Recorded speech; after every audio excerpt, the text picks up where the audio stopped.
Ladies and gentlemen, welcome back to the channel. The Starfield gameplay was revealed to us yesterday and I am excited for it. I'm a big fan of Bethesda games. Skyrim, Fallout, doesn't matter how bad you thought they were, I loved them.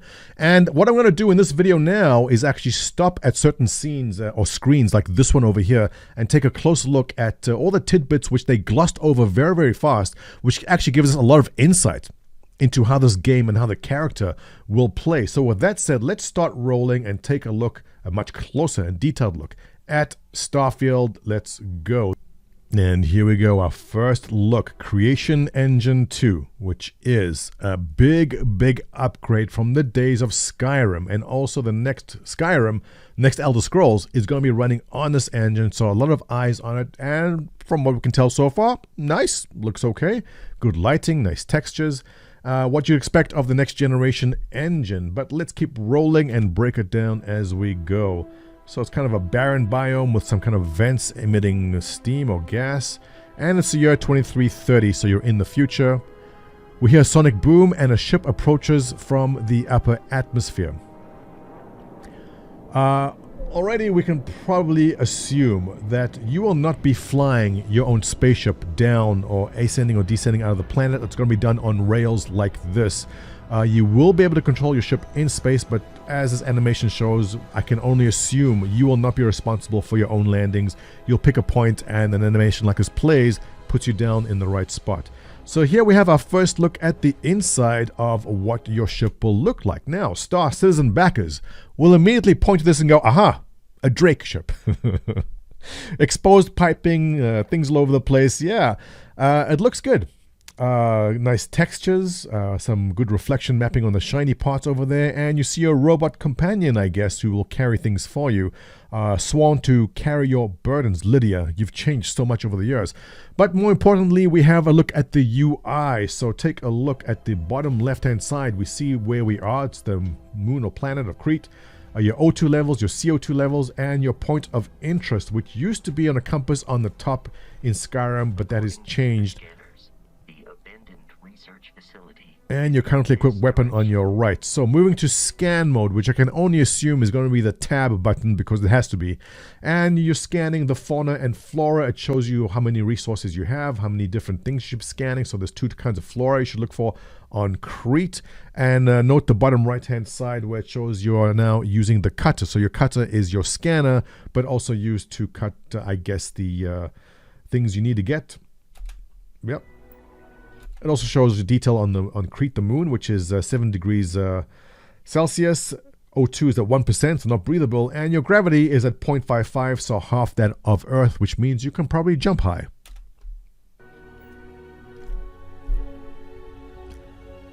Very Bethesda-like, the opening scenes or the early scenes. As we come across our first fauna. And looks might be hostile, but it's not. And off it goes. Interesting tidbit, costinization is an important term to understand in terms of convergent evolution. Lesson time. There have been 7 species of crustaceans on Earth which have evolved into crab-like creatures. Why? I'll get to the point here. Why, you ask? Well, the crab design is just a very efficient design in terms of energy expenditure and just for being a model of life. So no less than 7 different species of crustaceans on Earth have evolved from being crustacean-y to being crab-like. So with that in mind, and you can see they've done their homework, it's likely that when you go to explore the universe and you find alien life, it's possible that that life will also have convergent evolution into crab-like creatures.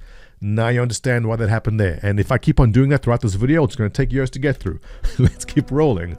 And here we have the first example of resource collection. Again, going to scan mode, and we see he's collecting iron using a cutter. I don't see any storage listed where this is stored, but again, resource collection is going to be important. We'll see more about that later in the game when it comes to the science part, where you research parts for your weapons. And coming around the corner now, we're going to see a hostile ship. So you discover the Crete Research Lab, you get 23 XP. Very Fallout-like and Skyrim-like. Going to scan mode, it'll tell you what you find. The Crimson Fleet seems to be the bad guys in the game. And there was a weapon wheel, which you saw your PDW. I guess it's kind of a P90 looking weapon. There was a shotgun, a handgun, and your cutter with slots for improved or other weapons of the kind. Now we're going to first look at combat. So again, lighting looks good. Textures look good. Not the best that we've seen. Look, the new game engines today look great, but this is Creation Engine 2. And alright, our first encounter with hostiles. So I'm not a huge fan of those big life bars about. I think the font could be smaller. My preferences, maybe there's options to change it in the game. But I do like that they took away the markers which exist like in Fallout all over the place, and it's all tucked into your left or your right hand side. So bottom left hand side, your circle wheel thing over there, you see it's kind of glowing red. This means you're being detected, which means stealth is going to be a thing in this game. I enjoy stealth gameplay, and if this is anything like Skyrim, stealth archer all the way, right? So is stealth sniper going to be the build here? Good musical score. Again, low-level pirates, grenade toss, ragdoll physics, engage, nice. And watch is going to pull the shotgun. Notice how that went slow-mo. So we know that pulling up your weapon wheel, there's no VATS like Fallout, but there is a slow-mo when you pull out your weapon wheel, giving you the time to select the best way to engage. In this point here, it's going to be a shotgun for close range. And single shot seems to have taken him down. Nice effects and bullets spread on the wall. And here we have the first look at lockpicking, which is tradition in all these games. So it's called a digi-pick here, and I can only imagine it gets more complicated the later in the game, but you found an Equinox, which I'm assuming is now an energy weapon or laser weapon, taking down the pirates a bit faster. One thing I love in Bethesda games is the progression in your abilities and your weapon abilities. Shooting the backpack, launches him up, nice touch. So we have another pirate ship coming in, and the low gravity means you can transverse big barriers like that by jumping and using your jetpack. Alright, Capital City, here we go. Again, the landing is on rails. You are not landing your own ship. And our first look at what the hero zones look like. Not bad. Look, for Creation Engine, well, Creation Engine 2, I think these textures have been upgraded a lot. 4K, dare I say, in some cases. It's pretty. Alright, so look, it's not going to be Unreal Engine 5 level. Look, the ground's kind of flat, the textures are kind of smooth, but majority of the heavy lifting for this engine is not the graphics part of it. It's everything happens on the back end of it, which is why this engine is loved so much by modders especially, and I can only assume that this game is going to be open also to modders, which will do amazing things in the months and years to come for it. Colorful, nice. And there's your upgraded Lydia, who is sworn to carry your burdens. Just watch! Alright. I know everyone freaks out and loses their minds when people pre-order, but I'm an adult, and I'm going to do what I want with my money, and I'm going to pre-order whatever the package is because I want that collector items watch. And you know it's going to be in the pre-order package, the physical package, just because I think it's cool. Alright. Meeting with the first normal person. Yeah, look. I've seen Skyrim faces which look very close to this. The modding community has definitely taken the very primitive Skyrim faces and created what is very close to this. I can only imagine they've learned from all the modders, and it's not bad. It's pretty good. Star Citizen backers will notice the eye moisture. I guarantee you some guy sat and took 3 weeks to get the eyes just perfect, like they are. Hair is okay. Otherwise, look, not the best we've ever seen. Not metahumans from Unreal, but good enough. Okay, and the first hint as to what this game is about, the question is, what is out there? There's always an underlying story or path.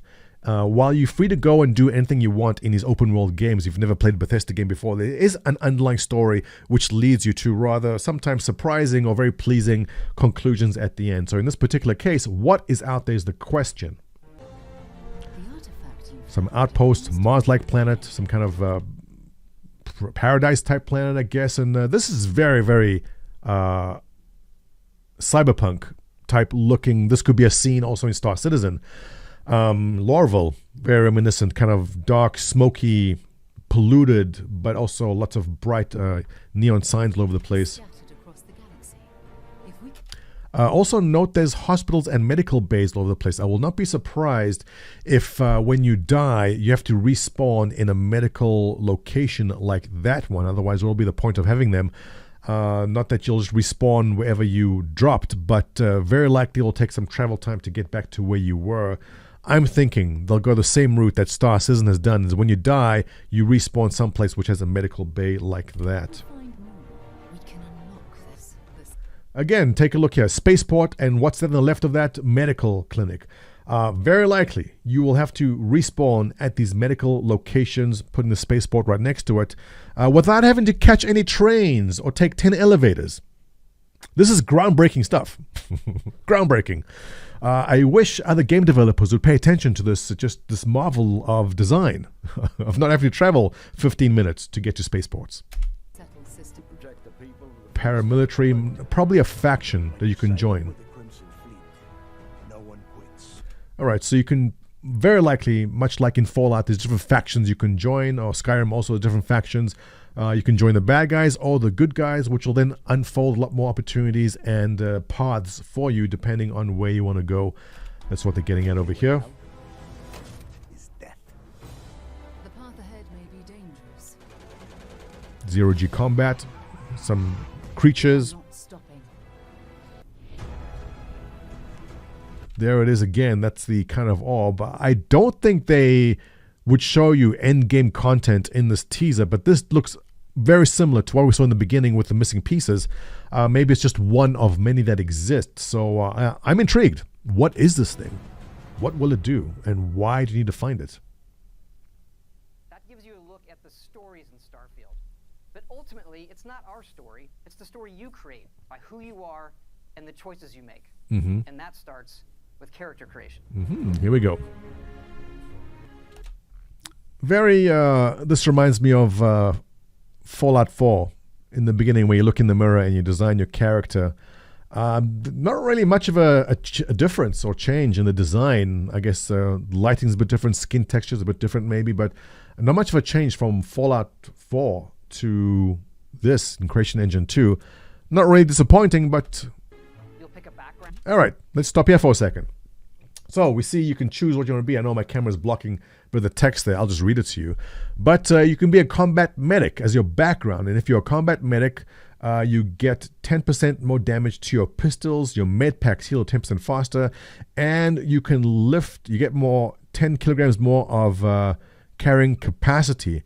So right away, I'm a big loot goblin in these games. And so more carrying capacity early in the game is something I like. So very possible I will go for this kind of starting type of character. Let's take a look what else there is. Or you want to start by being a cyber runner. Now if you're a cyber runner, you get 10% more damage to your pistols. You can hack advanced locks, and 2 auto attempts can be banked. So if you come across a high level lock early in the game, this will give you access to that. And interesting. And persuasion, you gain increased chance of success in speech challenges. Nah, I usually skip that. I use my gun for negotiations, hostile negotiations. Or you can be a cyberneticist. So if you're a cyberneticist, your med packs heal 10% more, but you deal 10% more damage to robots and turrets. The thing I hate, and laser weapons. I like that. Laser weapons do 10% more damage. This is what I hate about having to pick a starting character in a game you don't know about. How effective or how soon will I get a laser weapon? I think we saw you get one very early on. But will I like laser weapons better than ballistic? I don't know. Will I be shooting more robots than humans? I don't know. I haven't played the game. So I don't like that they give you these kind of options that will set the tone for your character going forward. Obviously, you might be able to shift things around later on, but it kind of bugs me that you don't actually know what's happening in the game enough to make these decisions, but they want you to make the decision early on. Not a huge deal, but fairly typical of their game design. You can be a diplomat. This gives you gain an increased chance of success on speech challenges. Your diplomacy is better, and you get a 5% less than sell for 10% more on your items. So if you're going to be into trading and just making money, that's going to be a good start for you. And there's tons more like explorer, gangster, homesteader, industrialist, long hauler, pilgrim, professor, and Ronin. Ronin, you say? Here you spend some time as a diplomat. Having a way with words might prove useful. Maybe. So if you're having a tough time deciding how to roll your character, if you've never played Bethesda games before, just go with whatever you feel. Make your character in your mind first, and then develop the character in the game as you go. It's an easy way to go about it. So here's some interesting options as far as traits, which you can choose. And you can pick 3. So you can be an introvert. Not a stretch there for a lot of you, I know. So if you're an introvert, you really need your alone time.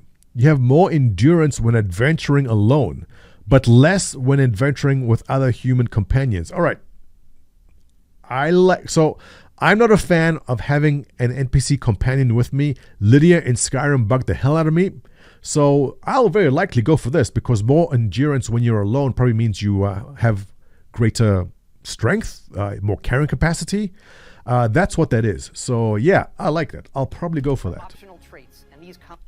Neon Street Rat. You grew up on the streets of Neon. You gain access to special dialogue options when it comes to missions on Neon. Okay, we saw that kind of in Cyberpunk also. Depending on the faction you kind of associate with early on, you get more perks or different kind of little tricks that you can do with them. With unique advantage. Raised Enlightened. So this seems like it's touching on some sort of religion or non-religion type approach. So if you are raised enlightened, it means you grew up as a member of the Enlightened. You gain a significant discount at the organization store, but lose access to the Sanctum Universum store. What the hell is a Sanctum Universum? Well, if you are raised universal, you gain a discount at the church store. So I can guess that the Sanctum or Universal is more of a kind of religious approach to it, or enlightened means you are not part of that. I don't think, well, I have no idea what's in the store. Well, again, we haven't played the game. How are we supposed to know which one's good? We don't. Disadvantages. Serpent Embrace. You grew up worshipping the Great Serpent. Now here's a religion I can get behind. Grav jumping provides a boost to health and endurance. Why? I don't know, but I guess there's some kind of religions in this game that they'll make more sense in your second or third playthrough. Starter home. You own a small house on a peaceful little moon, but it comes with a 50,000 credit mortgage like at Gull Bank. Okay, so like real life. Okay, this is totally role-playing. You start with the game in horrible debt. But, interesting. Because in Skyrim, one of the first things you want to do, one of your early goals, is you want to get that home in Whiterun, right? In Fallout, one of the first things you want to do is build your house at the gas station in Fallout 4. So having a place to call home where you can kind of stash your stuff and collect things is an early part of typical Bethesda games. But starting the game with an existing house on a moon, I don't know if it chooses it for you. You get to choose where it goes. I'd probably not do that. I'd probably want to first look around the game for a while and figure out where I want to live, as opposed to, well, then again, it's most likely going to let you choose where. But then, how do you know? Yeah, I'll be skipping this one. But it's not just in how you can look, but in how your character plays and develops. I like the options. Yeah, right. So here we have some skill points. Let's take a look at the trees. Sniper certification. All right, I can tell you right away with 100% confidence that stealth sniper is OP in this game. So you can tell here that only a trained sniper truly understands the elements, yada yada, and you want to unlock scoped weapons as they are said to have less sway. It doesn't say how you get that, but rapid reloading, and it gives you challenges. So to unlock, gain a chance to reload your weapon twice as fast as normal, and it wants you to shoot 150, reload 150 empty magazines. So what, you get empty magazines, you have to put bullets back into them? That sounds tedious. And you can unlock new skills. Ballistics. You have to kill 250 enemies with a ballistic weapon and that's going to unlock you, or basically make your ballistic weapon range increase by 30%. So fairly typical of how these games work in the past. The more you use a weapon, the better you get at it, and the more challenges you complete using that weapon, the more perks you can add onto it. As you level up. Close look over here. Rank 1, 10%. Rank 2, 20%. Rank 3, 30% more damage. So if you really like a weapon, and you keep on using that weapon is viable. It should be viable towards end game, depending on, I guess, the other ways you can upgrade it, which we'll see a bit later. And then you rank those skills up by using them and completing challenges. And there's deep crafting systems. Here we go. From running research projects with the resources you find. All right, so that's interesting. Again, I think how it's going to work here is you find a weapon you like, you can research it and keep on building upon it. So we can see early on in the game when he was mining the iron, you see at the bottom there's iron and nickel and sealant needed to create barrel mod 2 on this particular weapon. My face is just covering. It says barrel mod 2, which I can only assume is going to make the barrel longer, more accurate. So I'm thinking what happens in this game is rather than finding new and better weapons as the game goes on, you can improve the current weapons you have and upgrade them so they are viable towards end gameplay. To crafting weapon mods needed to survive. Nice. So he's gone and totally Guccified this gun. We see probably a laser sight or a flashlight. We see a nice mag at the bottom there for greater ammo capacity, making the weapon more deadly. And let's kill more creatures. There's some floating ones, more crabby ones. And you can build your own outposts. Really? Act as a home away from. Nice. All right. I loved building outposts in Fallout, and so this is really speaking to me. Look at the resources you need: aluminum, iron, you need power, you have airlocks, you have habs, you have hydroponics, science habs, military habs. Definitely looks like you'll be able to build your own home to your liking on whatever location, if I'm looking at this correctly. So that's very reminiscent of Fallout, where you meet NPCs and they can do certain tasks for you or live with you.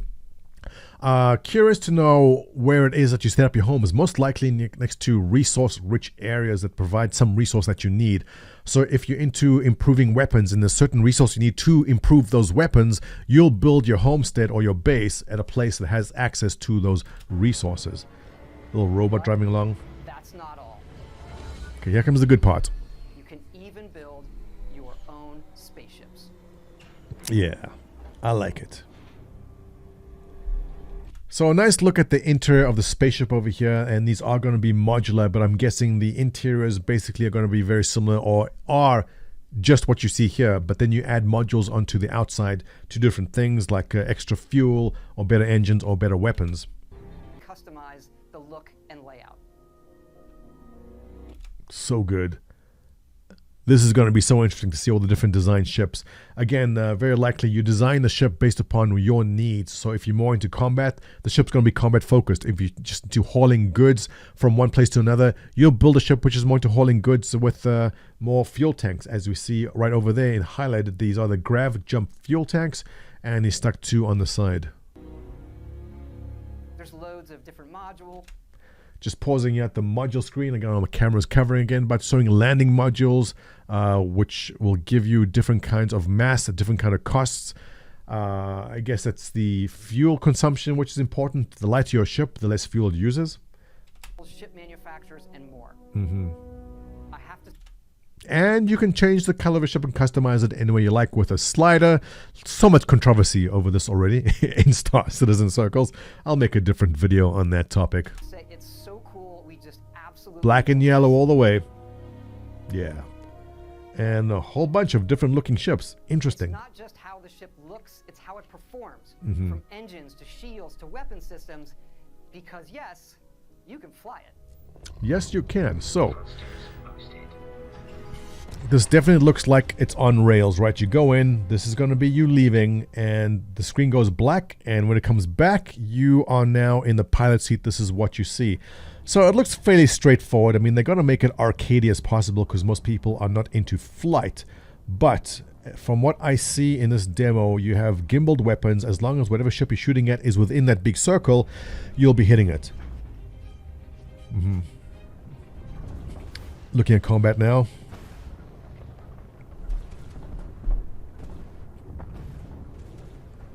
Nice sound design. I like the effects of the weapon. Nice explosion. Pieces breaking off. That's beautiful. Splitting apart into its different pieces. The components essentially breaking off.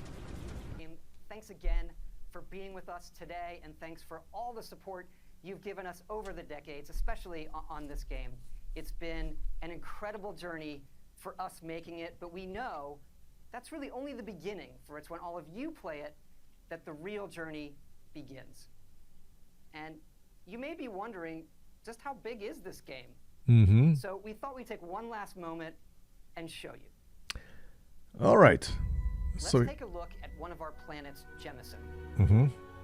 You can land in New Atlantis, but you can also land and explore anywhere on the planet.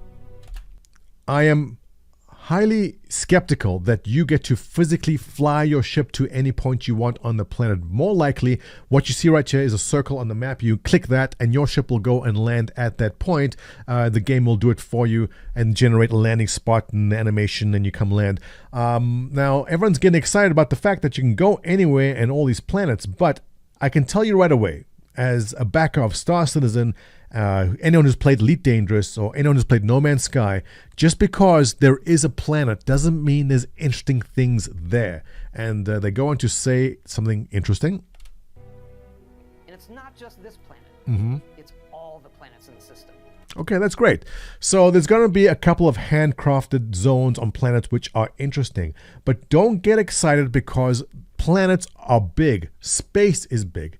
Planets are mostly empty. You don't land somewhere and expect to find a bustling city full of people with spaceships flying around. Most places will be empty aside from the points of interest which they have created. From barren but resource-heavy ice balls Mm-hmm. to Goldilocks planets with life. Right.